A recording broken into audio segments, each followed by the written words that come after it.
Act like we're on a roller coaster. Everybody lean left. Oh my God. Okay.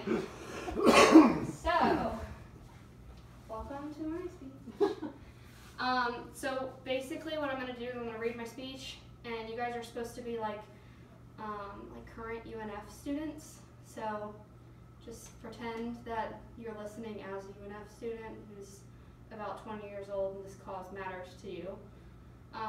So first I want you to picture the lowest performing school in the state of Connecticut, Roosevelt Elementary School. It's in an old building in a poverty-stricken neighborhood on its very last leg, failing and nearing closure. Students are not learning math or how to read or write, and they really don't know how to even sit in their seats. Enrollment was down 400 kids in 1 year, and a majority are not scoring at proficiency levels in their state. Teachers are forced to focus on raising scores and have no time for the arts, and all have to do all of this teaching with very little funding. Unfortunately, many schools in the United States are suffering from this same fate, and according to Americans for the Arts, 3/4 of business leaders say that their highest priority when hiring is creativity. So why aren't we teaching our kids how to be creative? Arts are technically one of the central parts of our daily lives and the development of our children. The United States needs to address the loss of funding in the humanities in arts education and around our communities by increasing funding for creative programs. While arts received more money in the last 20 years than ever before, public funding for the arts at state level has not been in stride with inflation and has actually been down 12.8% if you include that calculation for inflation. And that's according to the National Endowment for the Arts. In 2012, over 1.3 million elementary school students had no music class, and over 800,000 middle school and high school students had no music class or visual arts classes either. Included in this statistic is an equity gap where students in high poverty areas are much less likely to receive diverse learning experiences than more economically affluent students. So our issue here is lack of funding, and here's some of why students and communities need arts and education and what can be done about it. In 2001, the No Child Left Behind Act was passed by President George W. Bush with the intention of promoting 4 specific values, and that would be stronger accountability, increased flexibility at the state and local levels for funding, more parent options, and an emphasis on teaching with research methods. The bill initially included the arts, but that funding was cut by $30 million in 2003 to the Bush administration's policy of terminating small categorical programs with limited impact to fund higher priorities. Solution to the loss of the programs would be to integrate them into the core curriculum as learning tools, but as we can see, that didn't really work. According to DoSomething.org, federal funding is about $250 million per year, while the National Science Foundation is given about $5 billion, which is a significant difference. Essentially, this means that there's an ongoing decline of arts education, and because of No Child Left Behind, students get more testing, less class times for the humanities, less opportunities to participate in art programs nationwide, and their access to participate in programs in their communities is also very limited. According to the American Association for the Arts, in 2013, 66% of public school teachers reported non-core curricula subjects were crowded out by math and reading. The same teachers said that about 50% of the time for the arts has been reduced, and there's been a 48% reduction in instruction time for music. So time is being way more focused on core curricula without the arts, and children are finding it harder to pay attention, and their grades are significantly lower. Some recent Florida examples include the following. According to the Florida Department of State, in 2017, programs of Florida's Division of Cultural Affairs were awarded $24.5 million out of the $53 billion that they were eligible to receive.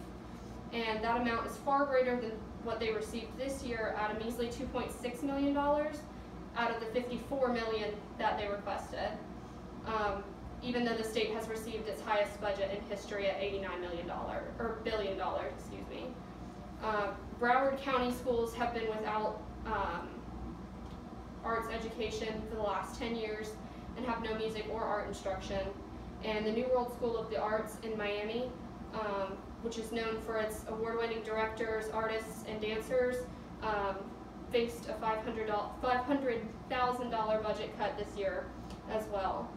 So essentially, the arts are being stripped from schools, and students suffer. And according to creative expert Sir Ken Robinson, what's left of the education system without arts funding really isn't an education. He says that the arts are intimately connected with our emotions, and students need a chance to explore the depths of their own feelings and their connections to other people. And his statement shows that this problem affects the development of our children. We've seen how widespread this problem is, and how funding has impacted schools in Florida. So let's move on to some meaningful solutions so that we can increase art education in our communities.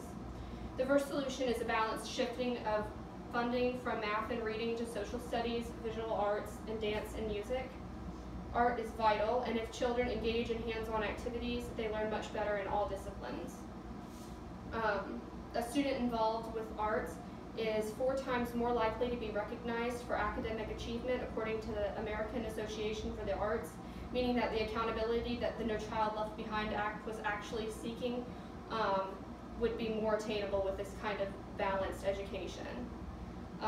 The arts are already recognized as core subjects in 48 states under the Federal Elementary and Secondary Education Act, and have standards for learning across all 48 states. The American Association for the Arts also claims that the students with low socioeconomic status but high participation in arts have a 4% dropout rate compared to students with low socioeconomic status and low participation rates, because they drop out at a level of 28%. As parents, brothers, sisters, friends, and colleagues, we really need to try to include the arts in our kids' regular everyday routines. Kids' first exposure for the arts is through family rituals and traditions, and research shows that these activities form a basis for personal exploration and skill development and reinforce school learning. So finger painting isn't often considered fine art, and neither is making music with pots and pans or storytelling at bedtime, but it is technically fine arts. This is how we teach our kids how to make mistakes in a safe environment. Also, it is extremely inexpensive and portable to keep a set of markers and scratch paper on hand for our kids to use anywhere when they feel that they need to be creative. Writer Grace Hwang Lynch says that learning to create and appreciate visual aesthetics may be more important than ever to the development of children, and is connected to their motor skills, language development, decision-making, inventiveness, cultural awareness, and academic performance. If these solutions are implemented, children will still be exposed to the arts, and funds will be provided and sufficient enough to support all aspects of art programs throughout all of the states, not just in schools. The arts will be equally as important next to math and reading, and the future of our children will grow, and they will grow up to be global citizens. And while we need to depend on our government to act to fund the humanities, there are steps we can take in our own lives to include art. At the beginning of this speech, I told you about Roosevelt Elementary School and its failure to adequately educate students due to lack of funding in all of its programs, not just in art. While the funding is nowhere near where they need to be, the school has since made many turnaround efforts, all of which include the arts, so much so that it is considered the heartbeat of the school. The implementation of visual arts, dance, and theater into their everyday curriculum has shown major improvements in the school's attendance, the behavior of their students, and the proficiency of their core subjects. Roosevelt Elementary is a prime example of how the arts affect our communities, and it is a great example to show how funding the arts can improve schools overall. Thank you. You're not taking my gun.